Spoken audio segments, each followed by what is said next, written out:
As an immigrant in the United States that moved from Bosnia and Herzegovina, I think it's time to address the disgusting immigration problem here in the United States.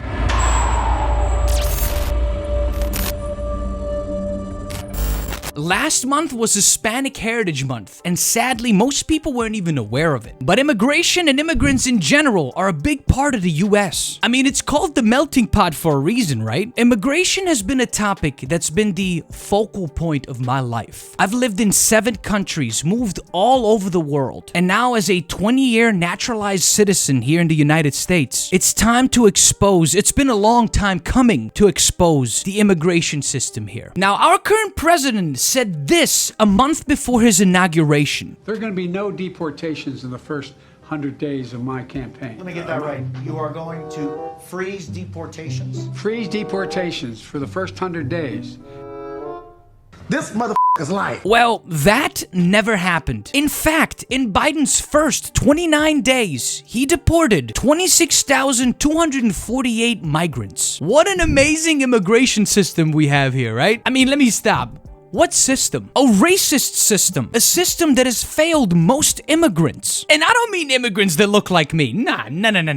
They love immigrants that are melanin deficient. No, I'm talking about immigrants that are mostly from Central America, Mexico, Israel, Congo, Sudan, etc. What I'm trying to understand is how there are people in this country that know that this place, this country was made by immigrants and even taken by immigrants from indigenous people. And the people complaining about immigrants have had, in fact, family members that are immigrants themselves. I've moved here on September 11th, 2000. Yeah, I know. I just missed the start of the dog avalanche that began on September 11th, 2001. But I gotta tell you guys, the day that my family and I found out that we had to immigrate to another country, again, for the 7th time, was one of the worst days of my life. The night before we had to leave was the first time in my life that I have experienced crying myself to sleep. Because I knew that tomorrow, my life would completely change. I'd never see my family in Europe again the way I used to see them on a daily basis. We would have to restart again. I would have to find new friends, learn a new language for the 3rd time, adapting to a new system. It was an absolute cultural shock when I got to the United States. It took me over a year to get used to the system here. But as heartbreaking as my story sounds, my family and I had refuge and a blanket of comfort. We had stability. And we also got something that most immigrants in the United States today never get, and that's a choice. See, we're white war refugees, and when I was fleeing different countries, it was during the time that the United States was in Bosnia helping us. And most importantly to the United States, we were white. But the Germany was the country that we had to leave.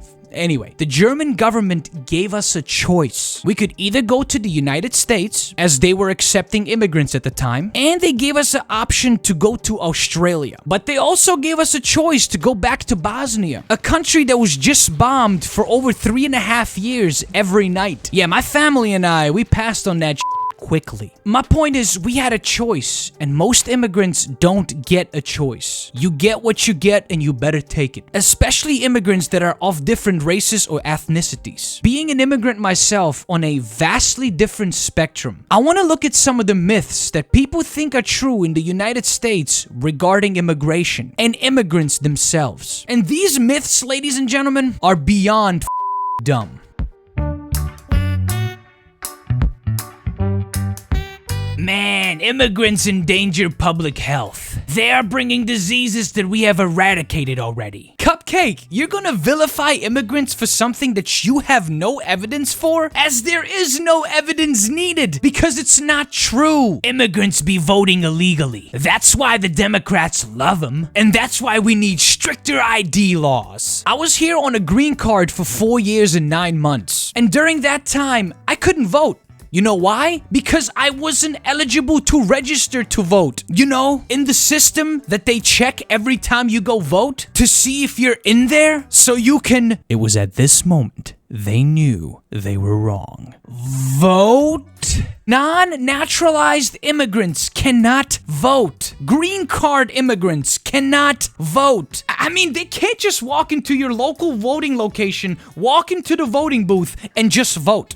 That's not how this works, Republicans. Those foreigners are just taking our job and ain't paying taxes. They're living off of my ass. I'm done with it. Deport them all. Well, first, that's not how that works. And second, the U.S. labor market and tax system is absolutely not exploited by immigrants. In fact, immigrants actually help create new jobs. I know several Bosnian immigrants that have their own businesses. Oh, and states with large numbers of immigrants have lower unemployment rates. And just to add the cherry on top of your fallacy, $492 billion in taxes were paid by immigrants. 492. And $30 billion in taxes have been paid by undocumented immigrants. So again, you're wrong. Most of those brown immigrants, most of them are illegal. As of 2020, there are roughly 49 million immigrants in the United States. 44% of them are naturalized citizens, immigrants like me. Another 27% are lawful permanent citizens, and they carry what I carried for 4.5 years, which is a green card. So I don't know where you're getting your statistics. This is public information. Google is a free service. Utilize it. The worst are coming from those countries. They're bringing violence and crime. Wait. Hold it right there, Kyle. See, immigrants come here for a few primary reasons. To be reunited with family members or to escape a dangerous situation in their country. Something that I had to do. See, most immigrants are married couples with children and grandparents tagging along. It's statistically proven that immigrants are less likely to commit serious crimes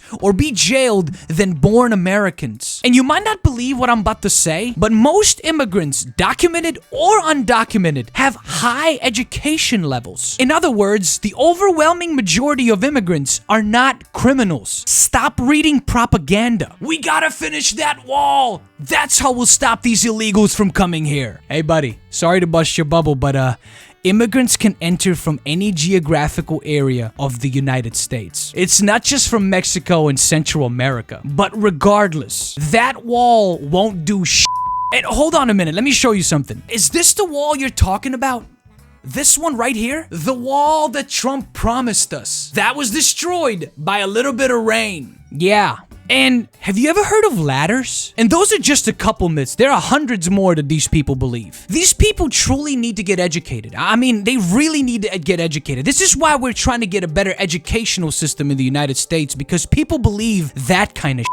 The people that believe those myths are literally embarrassing themselves in front of their friends and family, and even on the internet. My family and I moved here for asylum, and we thought at the time that it was the best thing to do. I remember my father talking about the American dream, which, by the way, doesn't exist. Us immigrants, we were shown false advertising. And yes, the United States does have its perks that are great. But the perks that this country has are not good or beneficial to the common citizen in any way. Frankly, it's pretty bad here. And honestly, I'm not going to get into the aspects of the things that are actually bad in the United States. That's another video for another day. In regards to the topic of immigration, it's a walk in the park for immigrants from the UK, Germany, Sweden, Norway, Iceland, mostly Europeans. But for everyone else that's trying to come to the United States, it's a living nightmare. Anyone from Asia, Central America, Mexico, and why? Why is that? Why did this country welcome my family with open arms? They even gave us a free ride and food when we got to John F. Kennedy. They gave us choices. Why don't they do that for immigrants from Honduras, from Mexico, or Nicaragua? I'll let you think about that and then comment your opinions below. Now, you want to hear something controversial? Well, it's not controversial to me, but I think borders are bullshit.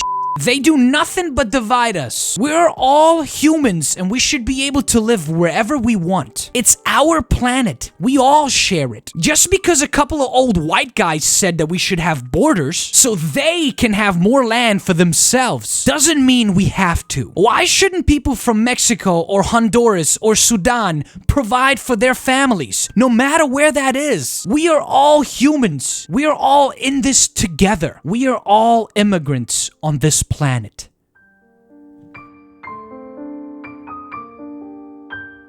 Oh, and abolish ICE. If you're new to this channel and you like my content, please consider subscribing because I drop videos every week. Make sure you like and share, and don't forget to hit that notification bell so you don't miss anything. Support the channel on Patreon. I'll leave the link right here in the description and at the end of this video. Help the channel grow and get exclusive content on my Patreon. And check out some of my other videos right here. I'll see y'all later.